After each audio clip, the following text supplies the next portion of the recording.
This happened 2 years ago when I was 20, and I still can't fully explain what I experienced that Halloween night. I was living in an apartment near campus with my roommate Derek. We weren't really the party types, so we decided to stay in, watch some horror movies, and hand out candy. Around 8 p.m., there was a knock at our door. When I opened it, there was nobody there, just a small orange envelope sitting on our doormat. No name, no address, nothing. I brought it inside and opened it.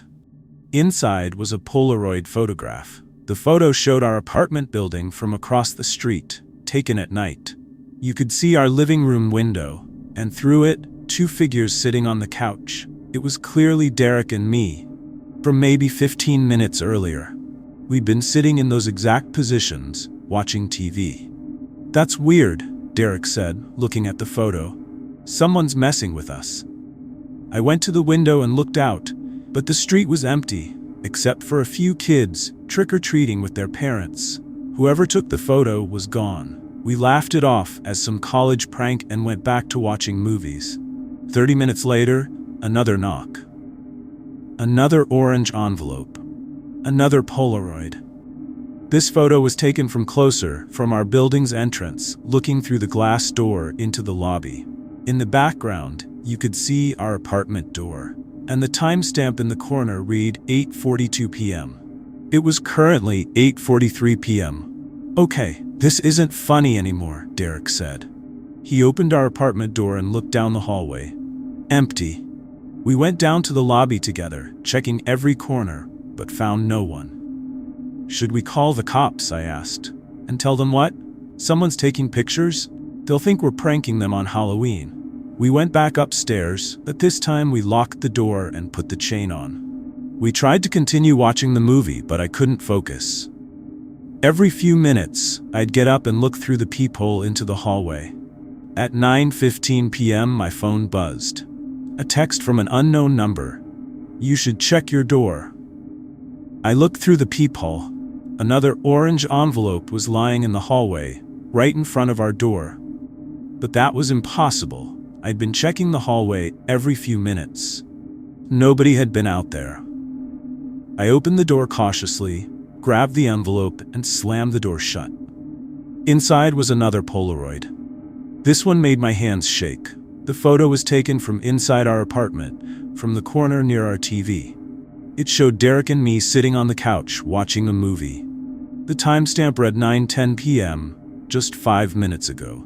Someone had been inside our apartment, while we were sitting there, while we were awake. Derek saw my face and grabbed the photo. The color drained from his face. "That's not possible. We've been right here. We would have seen someone." "Check the rooms," I said, my voice barely steady. We searched everywhere, the bedrooms, bathrooms, closets, even under the beds. Nothing. All our windows were locked from the inside. There was no way someone could have gotten in or out without us seeing. "Maybe it's photoshopped," Derek suggested, but we both knew that didn't make sense. These were Polaroid instant photos. You couldn't fake those, especially not that quickly. We sat back down, but now we were both terrified. I kept my phone in my hand, ready to call 911. At 9:47 p.m., another text from the unknown number, "Your door."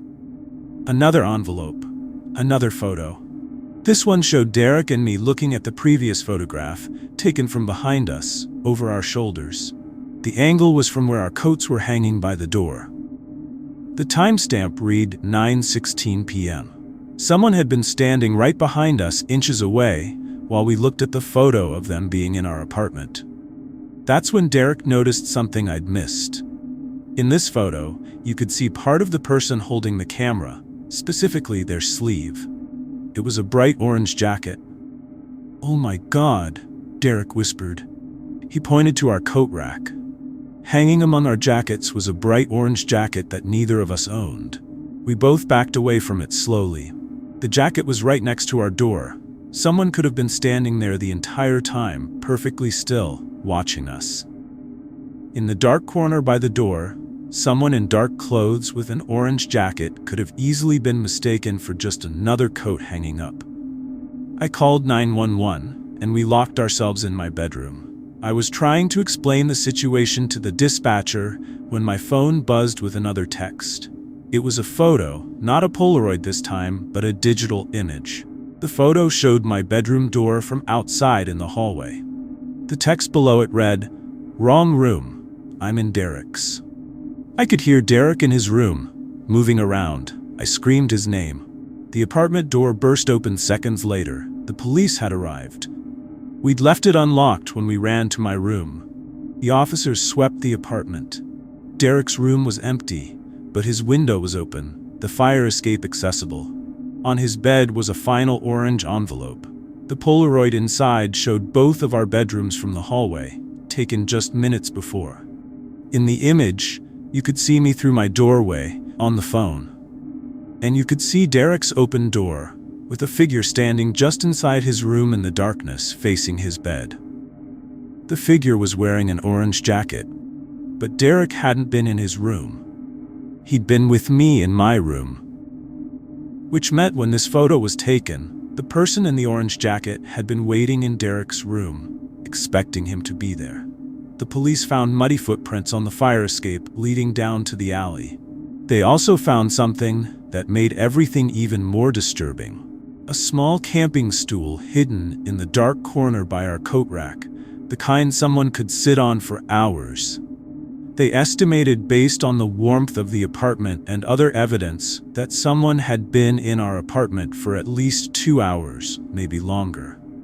The theory was that someone had entered through Derek's window earlier in the evening, before we'd gotten home, and had been hiding in plain sight by our door, waiting and watching. When we came home, they'd simply stayed still, hanging the orange jacket over themselves to blend in with our coats. Every time we looked toward the door, we were looking right at them without knowing it. The police never found who did it. The phone number was from a burner phone, never used again. The orange jacket was from a thrift store, impossible to trace. The Polaroid camera was an old model that thousands of people owned. What keeps me up at night isn't just that someone was in our apartment. It's the realization that when I'd been periodically checking the peephole, I'd been standing inches away from them. Every time I'd looked out into the hallway, they'd been right behind me, close enough to touch me. And here's the worst part. A week later, I was going through my photos and found several images I didn't remember taking. They were on my phone, buried in my camera roll. Photos of me sleeping in my bed, taken from my doorway. The dates showed they were taken weeks before Halloween. Different nights, always around 2 or 3 a.m. Someone had been breaking into our apartment for weeks, taking pictures of us sleeping, and somehow uploading them to my phone so I'd find them eventually. The Halloween photos weren't the beginning, they were the finale.